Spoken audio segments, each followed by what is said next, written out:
Duck Dynasty tells the story of Louisiana's Robertson family, who grew a small family business into one of America's top outdoor brands. Company founder Phil Robertson is a former star quarterback who once famously gave up his starting job at Louisiana Tech to simply go duck hunting. And his backup quarterback was none other than future Pro Football Hall of Famer Terry Bradshaw. And yeah, the rest is history. What's happening? I'm your host, the Notorious Nick. And today we're looking back at just why this dynasty came to an end. Duck Dynasty turned a bunch of self-proclaimed rednecks into best-selling authors and household names. Its stars have made headlines discussing their controversial religious beliefs because, hey, there is no such thing as bad publicity in reality TV. So why would A&E cancel such a popular phenomenon? That's what we're here to find out. Be sure to hit the thumbs up button for us and subscribe to our channel for more. Now it's time to let your beard grow to your feet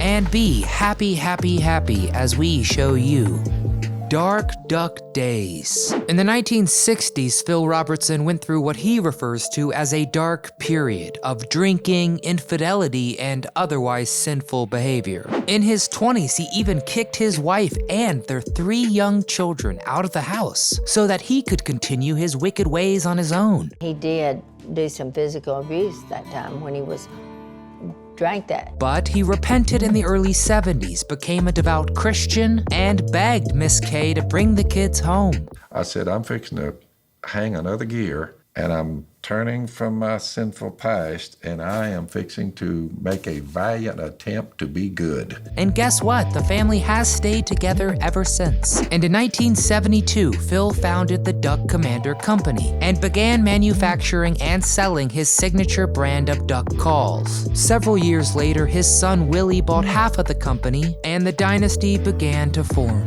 hunting for a hit show. Now, Willie Robertson had big dreams for the company and knew that a television program would be a great promotional and sales tool. We were filming the show, which was taking a lot of our time, but then we were also, having to do our regular business, and it was booming and growing and dealing with all the aspects. The Robertsons started out by producing a short series of hunting videos for the Outdoor Channel, co-sponsored by Benelli Firearms. But that wasn't enough for Willie. The bearded businessman also cut a highlight reel so he could cast his fishing line and hook a big cable network deal. He got a nibble from A&E, who ordered 2 episodes, and based on the success of the pilot, the network greenlit the show. Willie would become the show's lead character and narrator. He was also the eternal straight man to all the tomfoolery that his family could dish out. Jase Had Doubts. Now, Willie's older brother wasn't sold on the idea of a TV show. In his book, Good Call: Reflections on Faith, Family, and Foul, Jase Robertson revealed that he never thought the show had a chance, but the producers cast him anyway as the show's comic foil. Most episodes featured Jase finding ways to avoid work. Let me see.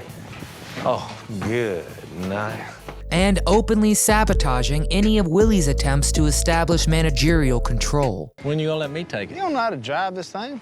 What are you talking about? And all of this was clearly in his wheelhouse, and production rolled forward. Uncle Si had stage fright. Phil's brother and reed maker extraordinaire Uncle Si became an instant fan favorite. The retired Vietnam veteran was known for his wisecracks. Trust me, you're safe with me. Hey.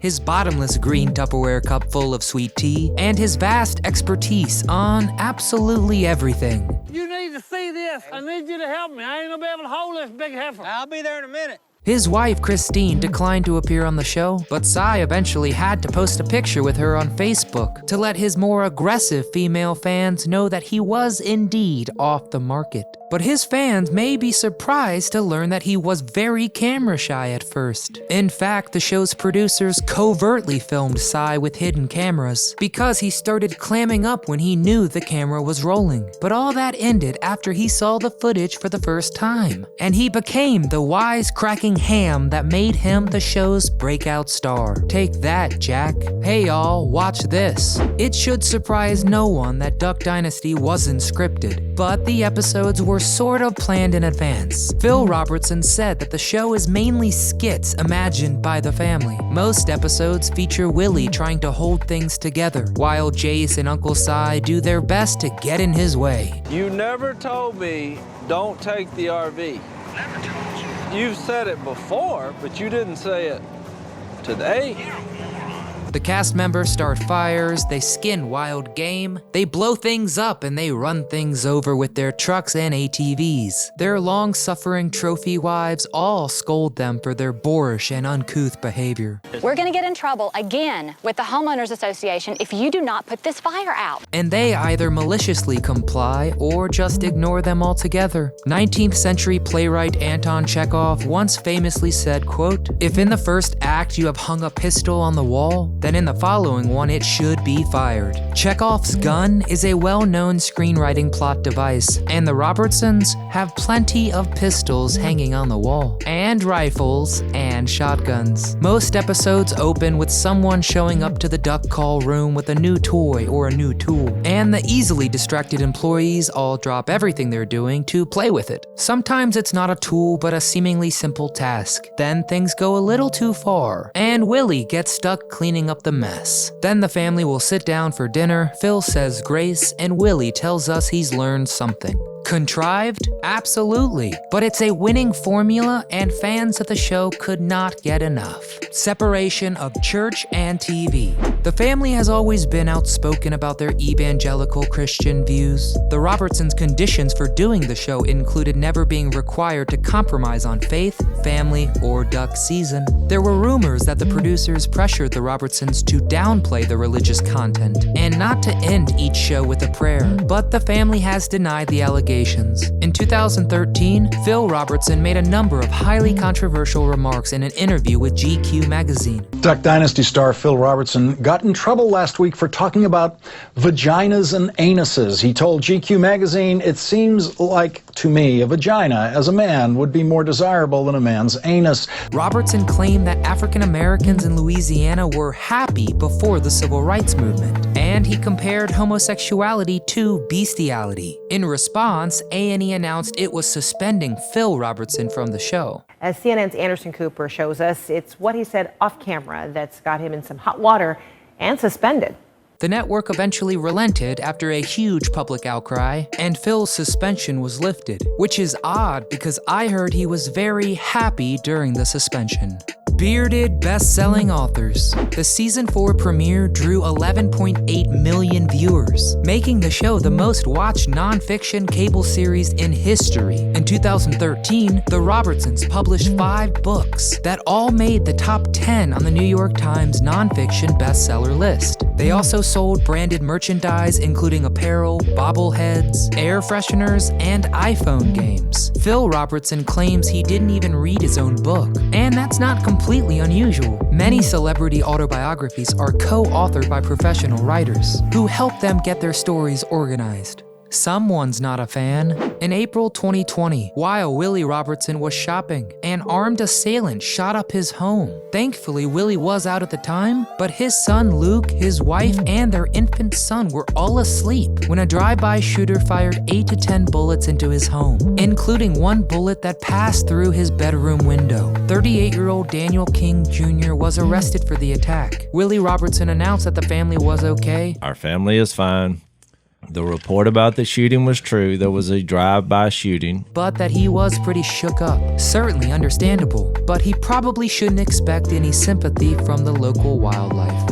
All good things. Duck Dynasty series finale aired on April 5th, 2017, titled Looking Back and Talking Quack, but it was viewed by less than 1 million, which was a drastically lower viewership than early seasons. So what went wrong? And why did A&E pull the plug? Well, most hit TV shows experienced declining viewership in later seasons, and Duck Dynasty was no exception. The season 5 premiere had 8.5 million viewers, a drop of 3 million. The ratings experienced a slight increase after Phil Robertson's controversial GQ interview, but then viewership steadily declined in subsequent seasons. Throw in the fact that reality shows start costing more to produce after the stars get famous, and declining advertising revenue makes it harder to justify keeping less profitable shows on the air. Numerous celebrities and politicians defended the Robertsons, and Duck Dynasty was very popular with conservatives and evangelical Christians. But in the end, it wasn't enough to convince A&E to renew for a 12th season.